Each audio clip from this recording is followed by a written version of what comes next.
Everyone has an opinion about Canadian federal politics. Oh, yeah. MP Pam Damoff tells all about the harassment on Parliament Hill and why she's quitting the House of Commons. Language or the retelling of stories may be disconcerting and triggering. So for colleagues around the table, for staff in the room, if there is any assistance that is required, you're most certainly at any point welcome to see myself or the clerk if we can be of help. I know that there will be a number of difficult topics that are raised, not only by our colleagues across the way, but by other members around the table as well. So I just, as a courtesy, wanted to offer that before we begin. Ms. REMPEL GARNER, I see you out of the corner of my eye, so I'll turn to you momentarily. Chair, sometimes when there is testimony that has become in front of committee that might have trauma sensitivities, there is the option for witnesses to go in camera. I understand that they might not want to, but I would just put that on the table as well, too. I appreciate that, and I do hope that should we get to a point where witnesses do feel that we need to move in camera, that there won't be any disagreement on the part of committee members to seek the unanimous consent we would need in order for that to happen. So thank you, Ms. REMPEL GARNER, for sharing that. Ms. Khalid, I am going to turn to you. Oh, sorry, Ms. Damoff, I'm going to turn to you to begin with your opening statement. The floor is yours.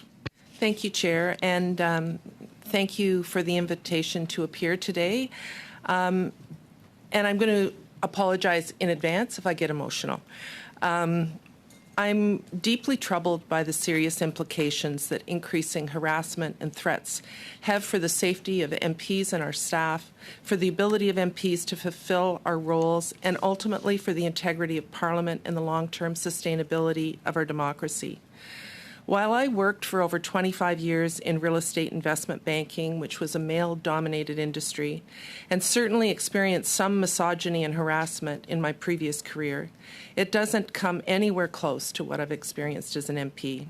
The level of threats and misogyny I'm subject to both online and in person are such that I often fear going out in public, and that is not a sustainable or a healthy way to live.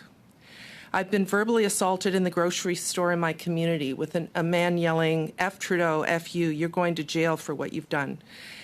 And at a Burlington business event, when a man aggressively said to me, watch my back, and that I was going to get what was coming to me as he pointed his finger in my face. The toxic drive for social media likes and clips among elected officials has hindered constructive conversations, exasperated differences between us, and diminished our capacity to show empathy towards each other. In emails, calls, and on social media, one of the clearest examples of this degradation of political discourse is the increasing use of a four-letter derogatory term starting with C that I am not comfortable repeating here in Parliament. But you know, in all of my life prior to becoming an MP, both personally and professionally, I have never been called this word before. But during my time as an MP, it has become completely normalized among the public to use this word to label and degrade me and my fellow women MPs. Today, I want to share with the committee and with Parliament and with Canadian excerpts of communications I personally received during my time as an MP through email, by phone, and on social media. And I also want you to think of my incredible staff who are being subjected to this abuse on the phone and reading what people say. This has real negative consequences for their mental health and for the ability of MPs to continue to hire and retain staff.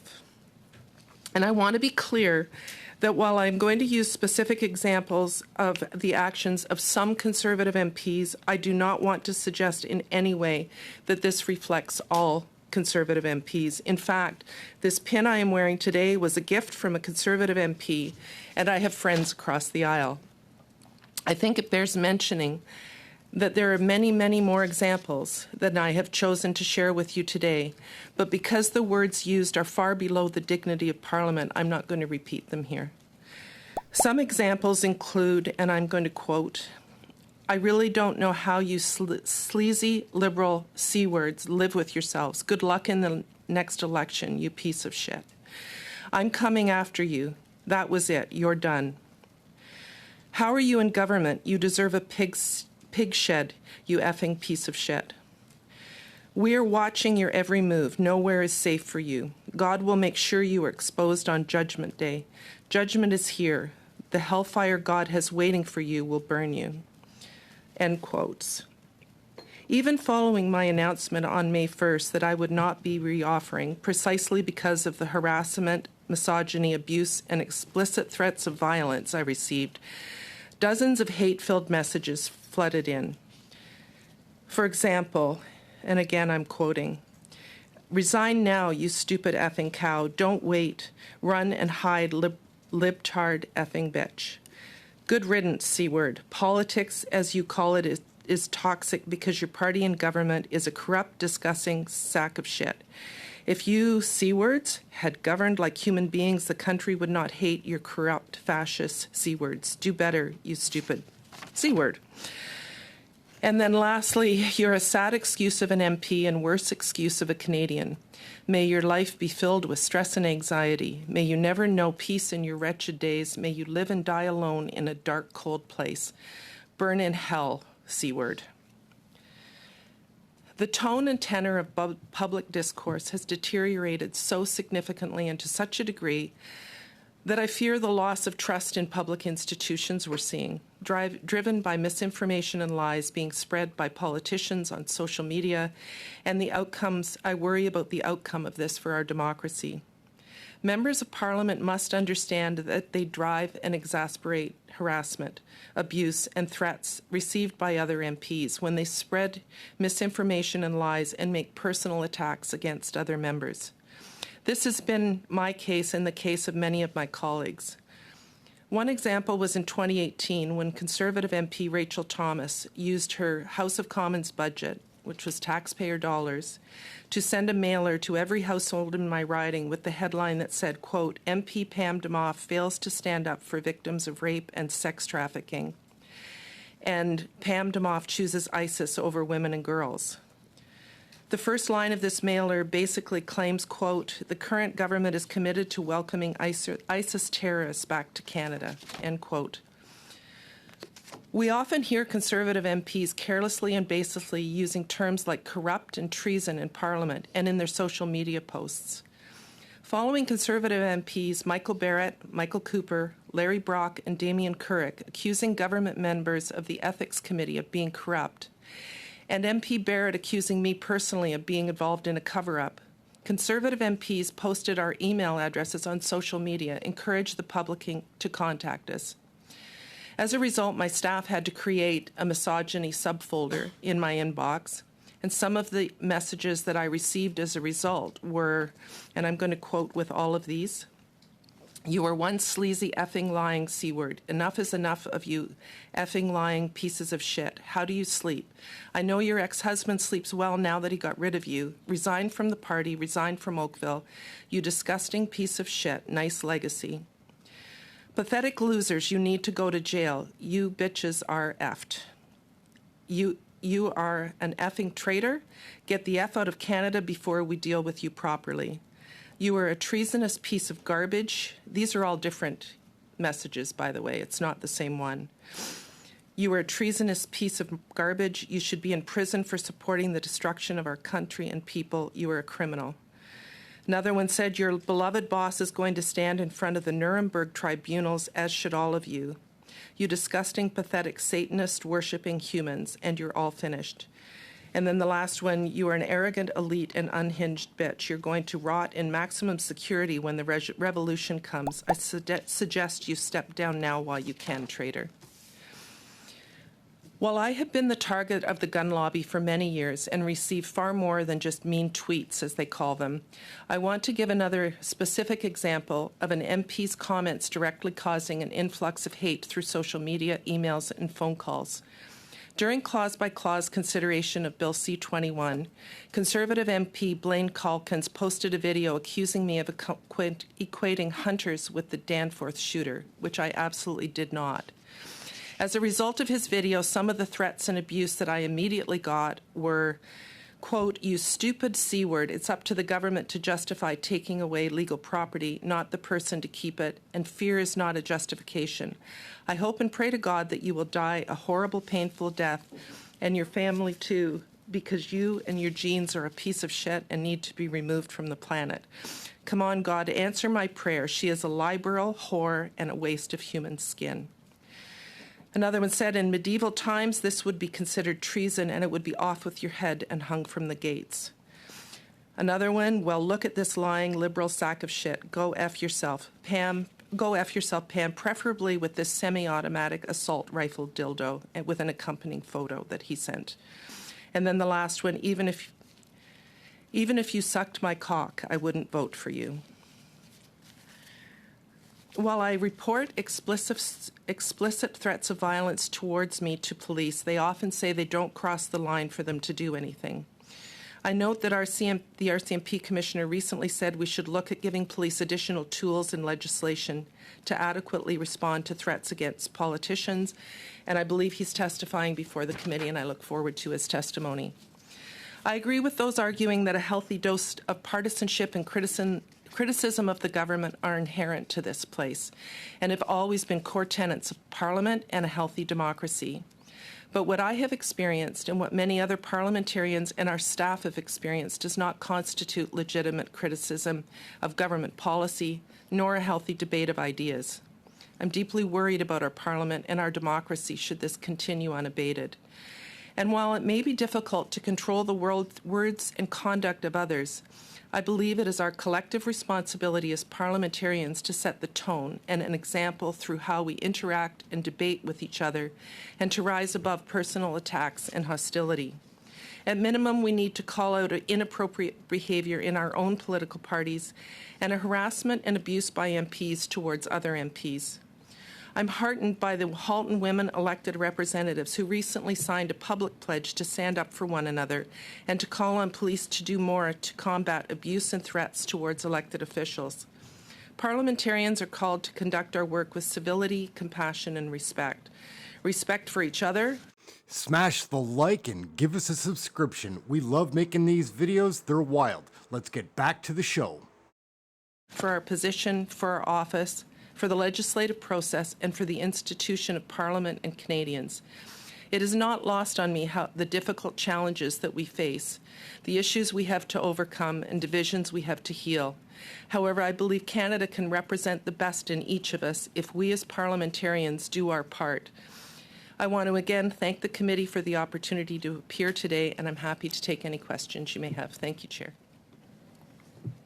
Thank you very much, Madame Damoff, for sharing some very difficult experiences with us. Ms. Khalid, the floor is yours for your opening statement. Thank you, Mr. Chair, members of the committee, for inviting me to appear before the Procedure and House Affairs Committee today to speak about the review of the members of the House of Commons Workplace Harassment and Violence Prevention Policy. I apologize in advance if my voice shakes today. It will shake, but it will not be silenced. I will not be bullied. I will not be intimidated. I will continue to represent my constituents to the best of my ability.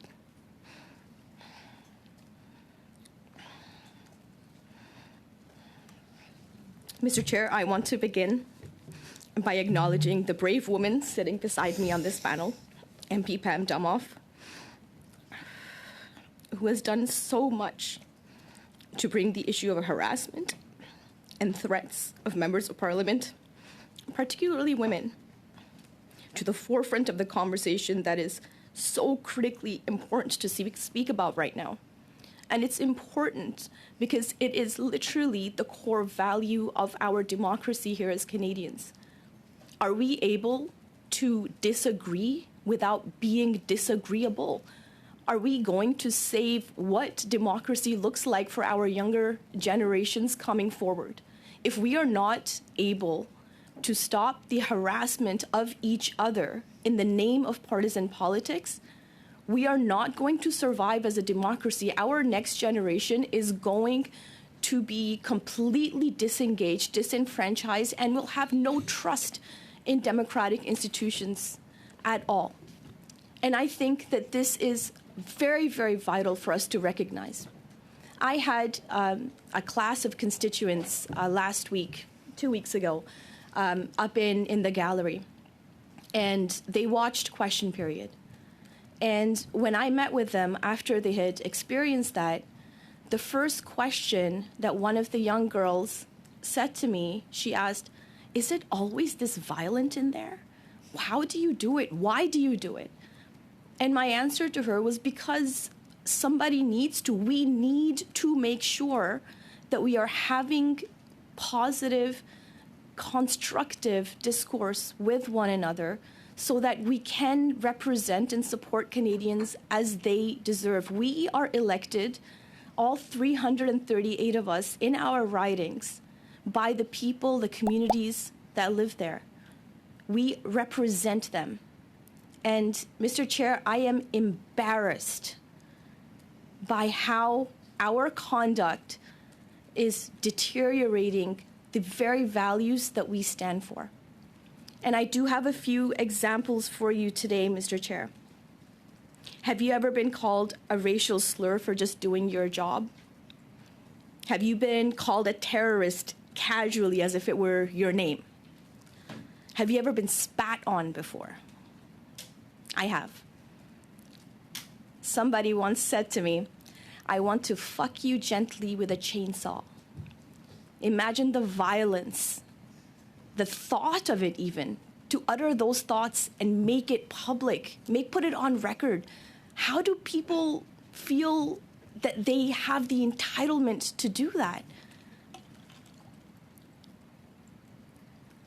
Harassment for me has not been new. I've been elected as a member of parliament for 9 years, and it has been from day one. But I will highlight a few of the incidents specific to this topic of MPs harassing each other and creating, for me in particular, life-threatening situations. In 2017, I had tabled Motion 103 in the House, which was a motion to combat all types of systemic racism and religious discrimination, including Islamophobia, in our country. It was an attempt to build bridges between communities. Unfortunately, there was a conservative leadership race that was ongoing at the time, and the members of that leadership race started to, through the use of alt-right media, first off, legitimize a concept that I was bringing in Sharia law into the country, and that this was not a non-binding motion, but a first step, a bill, which was quite wrong and very false and maliciously false. These emails were circulated across the country. They were used to raise fundraising dollars for conservative candidates in that conservative leadership race. The end result was multiple death threats, which were investigated by police. Police were stationed outside of my house for weeks. My staff were harassed to the point where we had to lock our office doors. We received over 90,000 emails in my inbox, preventing me from doing any of my other constituency work. Smash the like and give us a subscription. We love making these videos. They're wild. Let's get back to the show. All of that happened because conservative MPs running for leadership felt that this was a plug. The politics of agitation is not helpful to how we conduct ourselves as Canadians and as parliamentarians. We need to put Canadians first and foremost. As I said, I've received, other than the verbal abuse, death threats, including from a gentleman inviting me to become acquainted with his rifle, and another who told me that I would be hanged, another who released my address on a radio talk show to say, "Go kill her. I would happily film it if you go kill her." When MPs target each other on social media, when the politics of agitation gets pushed by right-wing media, we are doing indirectly what we cannot do directly according to the House of Commons rules. We are bullying and intimidating each other for partisan politics, and that is not fair to Canadians at all. We embarrass ourselves in front of Canadians. We can dance around the antics of social media posts all we want, but the intent of these social media posts, of sending letters like my colleague MP Pam Damoff received in her writing, it is harassment, and we need to do something about it. As I've said, many Conservative members, and not all of them, including the now leader of the opposition, have done similar things to target individual members of Parliament, to bully and to harass and to silence. And what that has done is that it has divided communities now more than ever, and some communities more than others. There are real-world consequences when members of Parliament decide to fundraise and get clicks off of dehumanizing others with insults and with attacks. And I'm not the only target. Just this past week, we heard from the Sergeant of Arms, who testified at PROC, that the harassment of MPs, especially online, has increased by about 700 to 800%. This is not new, and this should not be normalized. Mr. Chair and members of the committee, there must be room in Canada for people to legitimately criticize their elected representatives, their policies, and their positions to further the productive democratic discourse in this country. There must also be room for members of Parliament to engage in discourse, for the opposition to do its job, and for the government to do theirs. What we are seeing, however, are the boundaries being blurred with intimidation, harassment, and outright threats and violence layered with misogyny against us as parliamentarians to prevent us from fulfilling our duties to our constituents. There must be a clear distinction and boundary between legitimate criticism and outright harassment that is made clear in your forthcoming study and report in the House of Commons Workplace Harassment and Violence Prevention Policy, specifically between members of Parliament, and specifically when it comes to women and our unique experiences.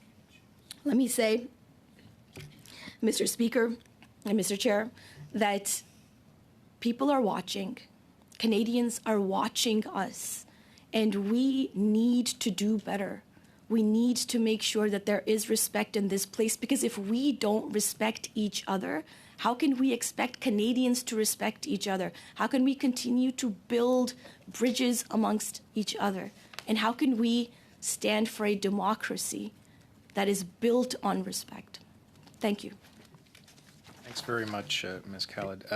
Colleagues, I just want to check with the witnesses quickly. If, given the nature and the sensitivity of the topic, do you feel ready to go right into a line of questioning, or would? Okay. With that, Ms. REMPEL GARNER, you will begin our first round with 6 minutes. The floor is yours. Thank you, Chair. First of all, I want to say, based on personal experience, that the type of, language that you both have been subjected to by members of the public, it's unacceptable, right? I think that's something that we all can agree on. And I think the question now is, how do we move forward? So, as a member of the opposition, it is my job to hold the government to account. And so for me, when I come into the House of Commons sometimes, and I've asked the Prime Minister questions, I will state a fact that's in a report, and then he'll stand up in the House of Commons and say that I'm spreading misinformation. So how are we, because you've both had good suggestions. You've said that we need to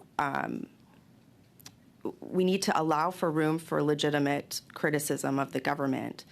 But how can we do that when we have a Prime Minister who stands up over and over again, and many of the ministry as well, when there's a legitimate concern, rather than defending the policy, or it's just there's misinformation, Conservatives are spreading misinformation, and do you think that also degrades the environment that happens in question period that Ms. Khalid described?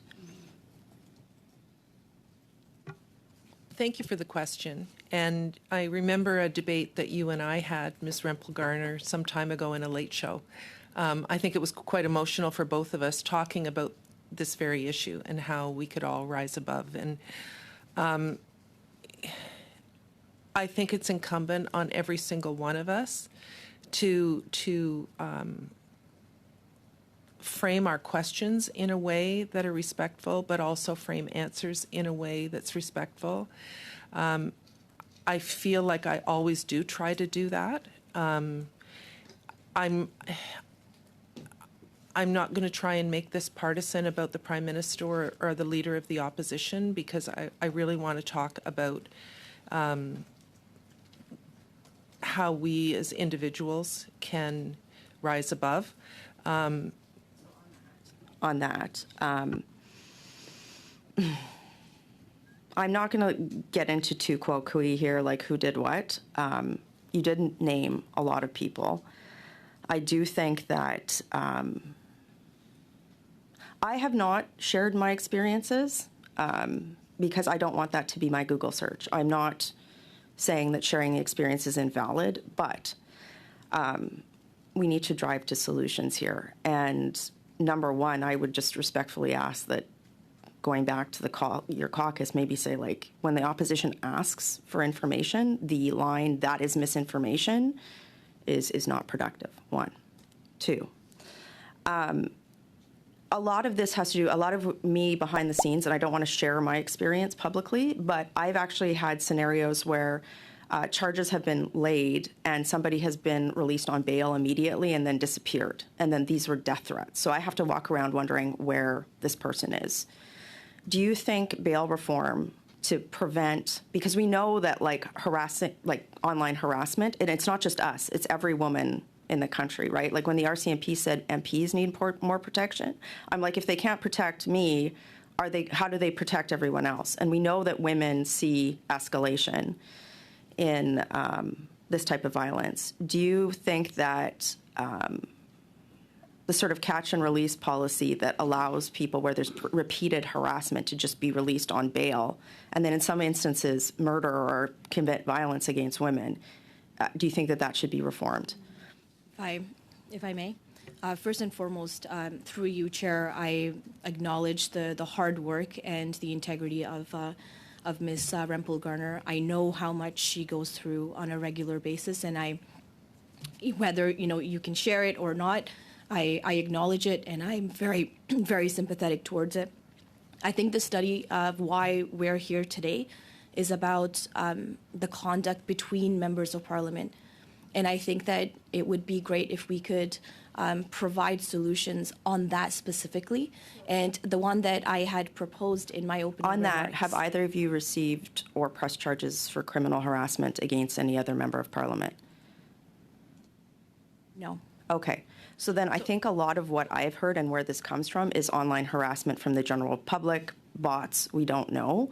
So how do we get to a solution on that? Because frankly, I'm tired of the perpetual story I've had for 15 years, which is how do you live with violence against women in politics? I'm sure you both feel the same way. So let's go to solutions.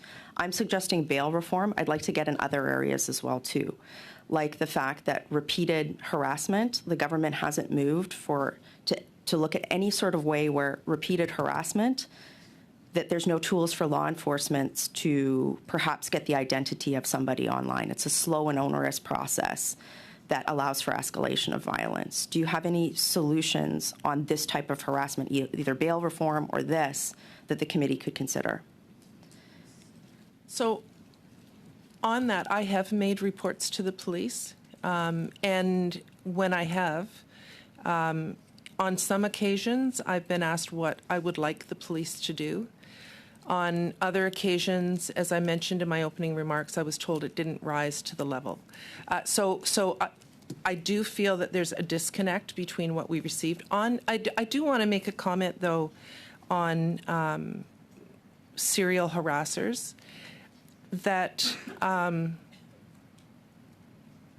and I know the members from Alberta, I'm from Ontario. I will talk about Ontario. It's provincially appointed judges who are making bail decisions. Ontario jails are overrun, and judges are hesitant to send people to provincially, not federally run facilities. It's a complicated issue. We did bring forward a bill which was supported by all parties on bail reform, but I do think we should focus on what we can do as individuals on MP to MP harassment, and not, there are broader conversations to be had about the criminal justice system in general. Thanks very much, Ms. REMPEL GARNER and Ms. Damoff. Colleagues, I am going to be a little bit more generous and flexible just in terms of allowing the questions to be asked and the answers to those questions to be given in order to ensure that we're respecting the sensitivity of the conversation. This will go on both sides, of course, of the table. But we're going to try to stay tight to our time as best as possible. With that, Ms. Romanato, the Everyone has an opinion about Canadian federal politics. Oh, yeah. Comment, like, subscribe, share, get notified, all those fun things. We do live shows here, so getting notified is important, but so is liking and subscribing. It's a funny interface. We've just got to make sure that we stay connected. We'll check you out in the next video. Thank you very much for watching this one. Canadian politics, guys, is out of control. Stay tuned. We'll bring you another video soon.